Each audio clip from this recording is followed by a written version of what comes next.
Here we go. Be sure to follow us on Twitter and Instagram at Punt and Pass on Twitter and Instagram. I am at Drew Butler. Aaron is at Aaron Murray 11, and head on over to puntandpass.com for the blog for our punt, pass, and picks. We were both 4-1 a week ago. Aaron called Mississippi State outright. I called Auburn by 2 touchdowns. We're back above 500, Murray, 8-7 on the season. We got more picks coming up for you this episode. We're just so thrilled. SEC football is back. We got a top 10 matchup in Athens. We got a top 15 matchup in Tuscaloosa. We're going to touch on those, but a couple of news headlines have broken before this weekend of college football, so we'll dive into those first. Murray, how are you, my man?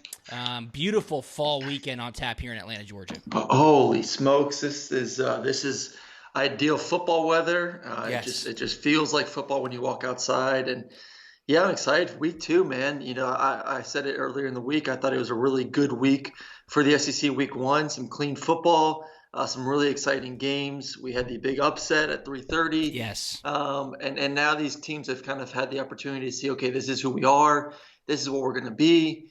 These are the improvements we need to make. And let's see if we can now have a big jump from week 1 to week 2 with some of these teams.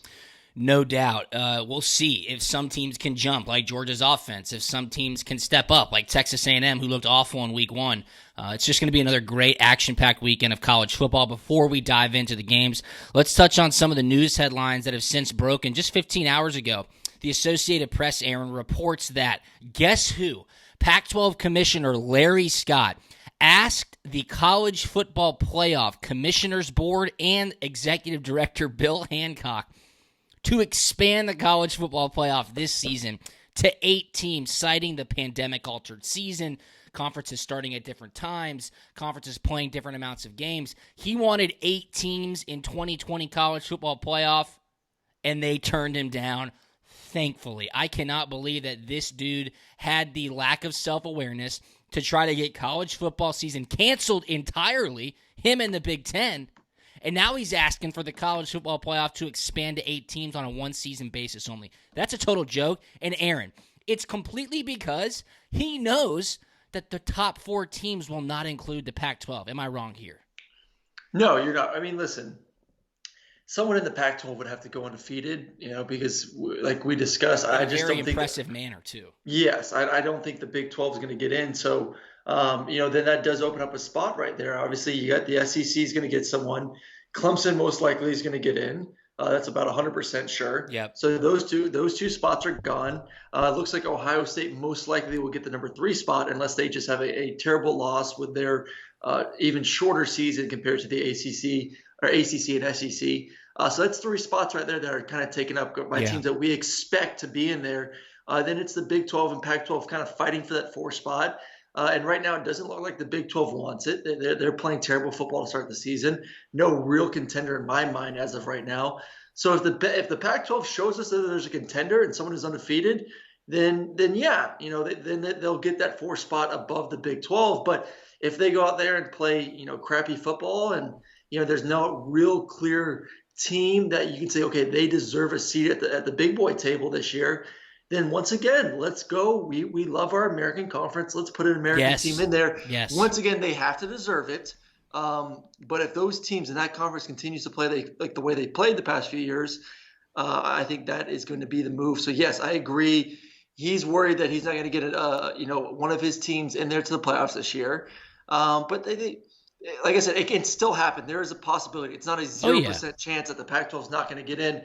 They should be a little bit more optimistic based on the way the Big 12 has started their season, thinking that they can at least leapfrog those guys to get that number 4 spot. I mean, what a total joke that Larry Scott, of all people, would be the one to bring this to the table. But Bill Hancock, the executive director of the College Football Playoff, said the committee, which is 10 FBS commissioners and Notre Dame athletic director Jack Swarbrick, had a civil and thoughtful discussion, but in the end, quote, to do it now at such a significant change with so many challenges, especially with the season already started, we thought it was best not to make a change. I agree. Good on them. And good for sticking by your guns. Shame on Larry Scott for everything that he's done. I'll toss him out the window. How dare he try to bring that nonsense when everybody else has already started to rock and roll. The other news piece, which is going to have an immediate effect on what we watch this weekend, Aaron, is that the SEC has cleared in-conference waivers this season. Cade Mays at Tennessee, cleared. Joey Gatewood at Kentucky, cleared. Otis Reese at Ole Miss, cleared. Greg Sankey came out, Aaron, and he said this is a one-time basis. The commissioners and the athletic directors and the coaches spoke on it. They voted on it. These guys have been cleared on a one-time basis based on the unprecedented season that we're in. Agree or disagree, Aaron? It's kind of shocking that a guy like Joey Gatewood couldn't play against his former team just last weekend. Little shocking to me. Listen, the rules are the rules, and I know this is a unique situation this year, and I don't know. I don't agree with it. I think you got to put your foot down and be firm at some point. Just say, listen, I'm sorry that you want to play this year, but you're still going to have plenty of time to play college football. You still got plenty of eligibility left. Sit down. The rules are the rules. I just hate the fact that we keep making excuses to allow people to play. If you're at some point, just move on and change the damn rule, because I think it makes everyone look bad. The fact that we were just willing to continue to bend and concede to players, some of them legitimate reasons, and some of them that are still, to me, head scratchers of why does that person deserve an opportunity to transfer and not have to sit out a year? So just make up your damn minds already. Sit out a year or don't sit out a year. And there just needs to be a vote soon rather than later. That way we can stop kind of going back and forth. And at the end of the day, too, playing with these kids, you don't want to play mind games with the kids and upset them in the fact that, okay, my circumstance is a lot worse than that other kid's circumstance, but he got the transfer and I didn't. Yeah, for sure. Then you're just screwing with these kids, and then, you're setting them up and their hopes up that, okay, I could possibly play this year, and not. It's too much of a head game right now, I think. Just make the rule and stick to the rule, stick to your guns is my word of advice to all the conferences. Here's what the most powerful man in college football, Greg Sankey, said after this was announced. Quote, "It must be stated unequivocally that these approvals are solely a reflection of the unique circumstances present and should not be interpreted as an endorsement of the rationale set forth by individuals seeking these waivers." He continued that these are unprecedented times with players and schools facing challenges because of the COVID-19 pandemic. And he added, quote, "In a non-COVID environment, there may have been a different outcome for some of the waiver requests determined today." I agree with him. Okay, yes, I agree with you, Aaron. Rules are rules. If you transfer in conference, it is what it is. You got to sit out a year. In this specific season where nobody's eligibility is even being affected, you know what? Whatever. Let them play, but set the precedent and say, if you guys want a long-term rule change, you're going to have to vote on it. We have not voted on it. Mm-hmm. This is a one-time rule change because of the pandemic. Quote, because of the pandemic.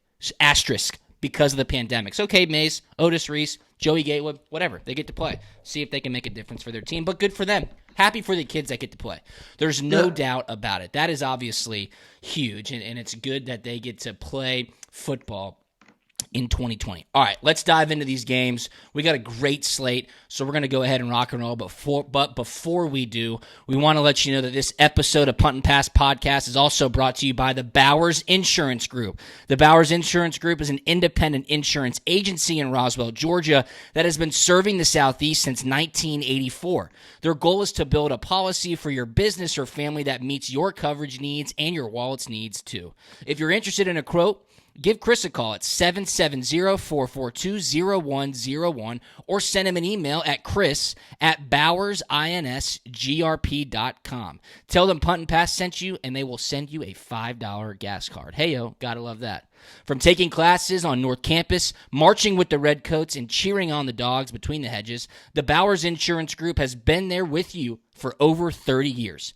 They look forward to working with your business and family for many years and national championships, hopefully, to come. Go ahead and give Chris a call at 770-442-0101 or send him an email at chris@bowersinsgrp.com. Great slate of football games this weekend, Aaron. I want to start noon on ESPN. South Carolina, who had a pretty decent showing last week at home against Tennessee. Decent. They shot themselves in the foot a bunch of times. They head to number 3, Florida. This game is in the Swamp. 12 p.m. on ESPN. This is a huge number, I think. Florida's a 17.5-point favorite. The total is 57.5. Any way that Will Muschamp defense can slow down Kyle Trask and Kyle Pitts, the number one thing heading into the game is slow down Kyle Pitts.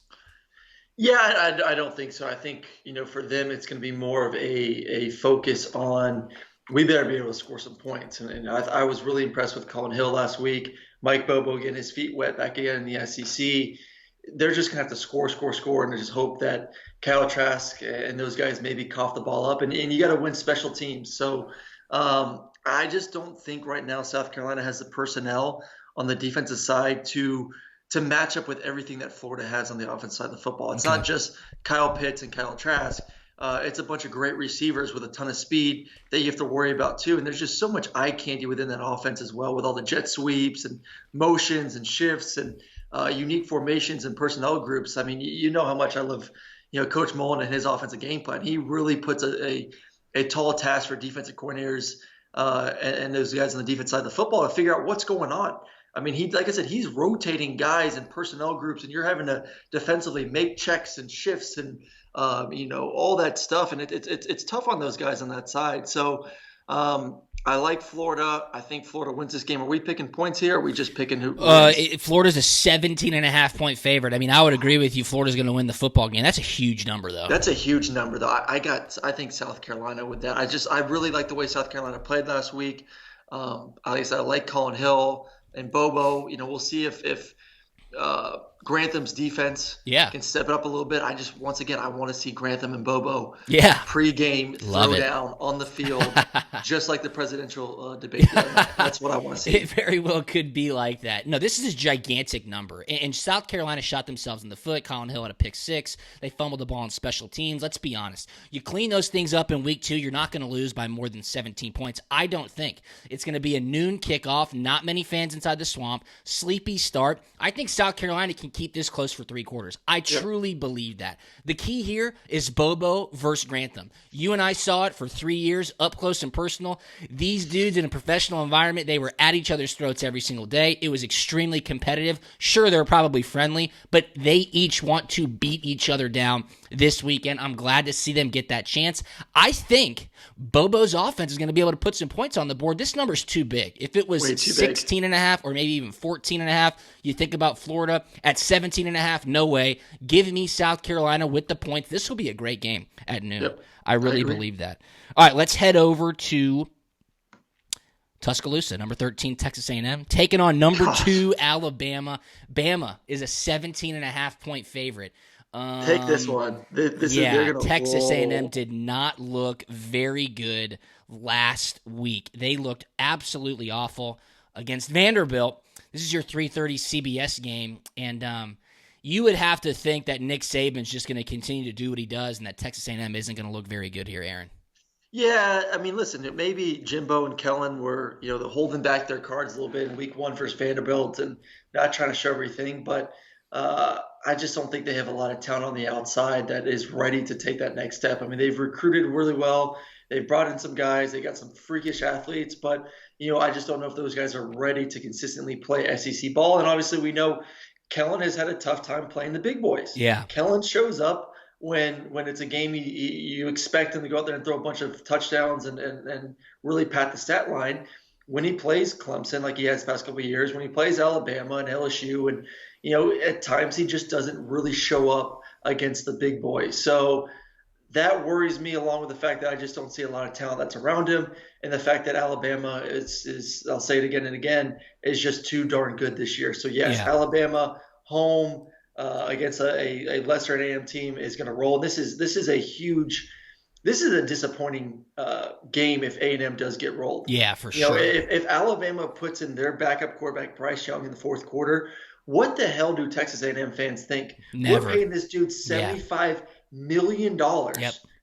And this is year 3 with the most experienced quarterback in the SEC, and we're getting waxed. I mean, this was a year to show that, hey, we don't have to beat Alabama, but can we at least make this game competitive? So I think this is a huge game for Jimbo. I think this is a huge game for Kellen and those guys to really show that we have made a big stride to be able to have a seat at the big boy table in the SEC. But I just don't see it happening. So you're going to lay the 17.5? Yes, I am. Yeah, I think I'm going to lay the 17.5 also. As much as this is a statement game for A&M to say, hey, last week was a fluke, we're better, and we're here for a competitive 2020, it's just as important for Alabama to put their foot down and say, no, we are still good. We're still the class of the SEC West. We're at home. We're going to take care of business at 3:30 on a Saturday. That's what they do. I think their defense, Dylan Moses is coming back, is going to be able to pressure Kellen Mond, make him make those horrible decisions that he does when he gets pressured quick inside the pocket and he's got to get rid of the football. I like Alabama here. I'm going to lay the points. Alabama did not cover last weekend. I can't remember the last time Alabama didn't cover 2 weeks in a row. Take the Tide, lay the 17.5, and I think that will be a winner for sure. 4 p.m. on SEC Network, 2 0-1 teams, Aaron. But I think this is actually a very interesting matchup because it's going to continue to set the tone for 2020 for one of these football programs. Ole Miss heads to Kentucky. Kentucky is a 6.5-point favorite at home. Yes, these guys both lost last week. Ole Miss put up 600-plus yards of offense on Florida. Kentucky, man, they killed themselves against Auburn. Under a touchdown favorite, Kentucky, your boy Terry Wilson. I know you like their offensive and defensive lines, but Lane Kiffin, Matt Corral, and crew, man, they could put some points on the board. Yeah, you want to talk about a big game for both these teams, 0-1 and a conference-only schedule. There's a sense of urgency to go out there and win this game. Golly, this is, to me, I think this is besides the Georgia-Auburn game, which we'll discuss, I don't know. This is a great football game. I was really impressed. Competitive. I think this is, once again, this weekend is, I know people are upset. I get not upset, but we're hoping for better matchups week 1 and 2 of the season. But these games are going to be sweet. Like I like Kentucky. Terry Wilson, his second start, he played well last week. Just had to take care of the football, and still a little upset about the refs. Kentucky should have had a better chance, but week 2 we'll move on. I think this is a great football game. I really like Matt Corral and what he did last week. Can they find a way to just stop Kentucky's running game? That's going to be the issue. I just don't see Ole Miss defensively being able to get off the field. I think that's going to be the biggest issue when you watch this game. I think Kentucky's just going to run, and that's going to be the game plan. Keep Ole Miss and Matt Corral and those dudes off the field. So you're going to lay the points here. You're taking the home team. No. I'll take Ole Miss. You want the 6.5? I want the 6.5. This is going to be a great football game. Okay. I'm really excited to watch this game. I think this is going to be really close. Just because I think Ole Miss is going to be able to score some points. I just think they're not going to have the ball as much as they're used to. So limited possessions will hurt this team just based on the fact that Kentucky's going to be able to run the ball all day long. Yeah, no, I got to take the points here too. I mean, after seeing what their offense is able to do last week against Florida, I think Ole Miss is going to be able to put points on the scoreboard. I hear what you're saying, limited possessions. Kentucky's going to try to run the football, manage time of possession. And they do have very good offensive lines. You saw them pushing around Auburn, and a defensive line, too, that could get after the quarterback.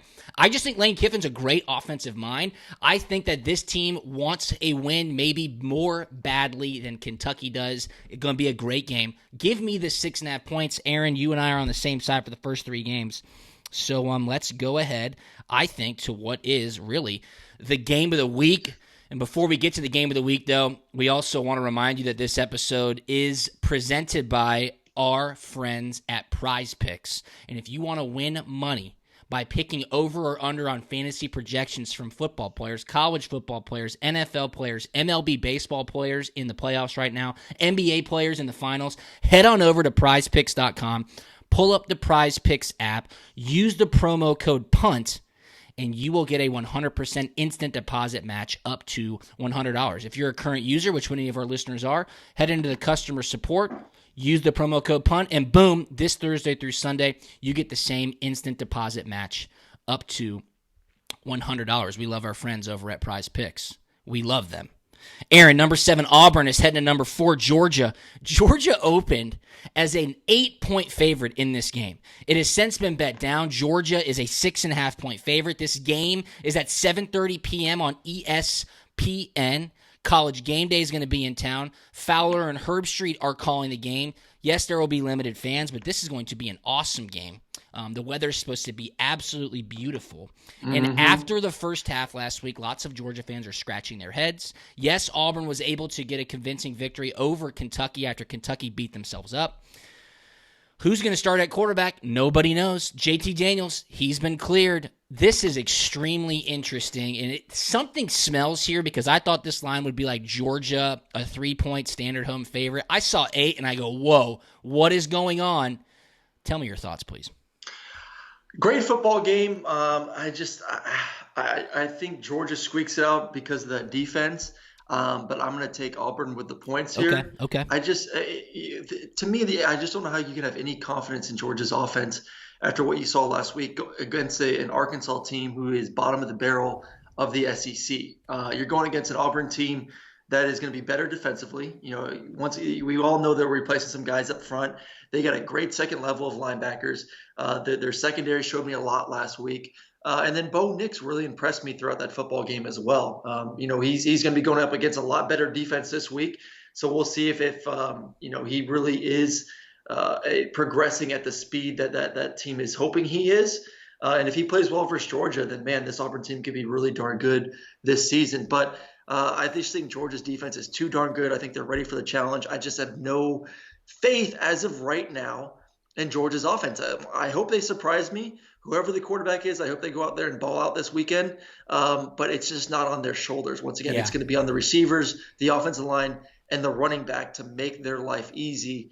And it's going to be a great football game. I'm excited to watch it, but it's going to be a close one, so I'll take Auburn on the points. Yeah, I got to lay the points here. I mean, something stinks. Auburn's going to be such a trendy underdog. The entire public is going to be betting Auburn just based on how Georgia looked in the first half a week ago. I'm going to lay the 6.5. I think Georgia wins by a touchdown. It's as simple as that. I think Georgia's defense keeps them in this game. Can Georgia score a defensive or a special teams touchdown? Certainly they can. Can they get after Bo Nix? Certainly they can. They did it a year ago. Georgia has maybe the best defense in the nation. They're going to be at home. Obviously, the home field advantage is significantly different this year. I am laying the points here. Georgia, -6.5. Dogs will win. It's going to be a fantastic game. One more quick pick, Aaron. Quick pick. TCU at number 9. Texas. Texas is a 12-point favorite. They score a ton of points, but their defense is horrible. My pick here is I'm laying the 12 points with Texas, but my flip the field free pick is over 63 in this game. Ooh, heck yeah. I'm taking the over on that one, too. There's going to be no defense. If you want to watch some offensive football, make sure you tune into this one. I'll take Texas, and I'm sure the Big 12 is praying that Texas wins this entire season because as of right now, Texas is the only hope left, I think, to get a spot. I mean, unless Oklahoma State just figures it out and just starts absolutely dominating, Texas is really the last one, I think, for the saving grace to get into the playoffs for the Big 12. So a lot of eyeballs in that conference on this football game. It's going to be high scoring, no defense, but I like Texas. All right, tell me this real quick. Prize picks over under. Kyle Trask, 28 fantasy points, over or under? Over. Okay. Zamir White, 16.5, over or under against that Auburn defense? Under. And your boy KJ Costello, 31 fantasy points, over or under against Arkansas? Over. Way Love over. It. Golly. Love it. And my pick is Mac Jones, 24 points, over against Texas A&M. Head on over to prizepicks.com. Use the promo code PUNT. Download the Prize Picks app. Use the promo code PUNT for an instant deposit match of 100% up to $100. He's Aaron Murray at Aaron Murray 11. I am Drew Butler at Drew Butler. Check us out at Punt and Pass on Twitter and Instagram. Head on over to puntandpass.com for our blog, for our merch page, for everywhere our podcast is distributed. Have an awesome fall weekend. Enjoy this great SEC slate, and we will talk to you next week. See ya.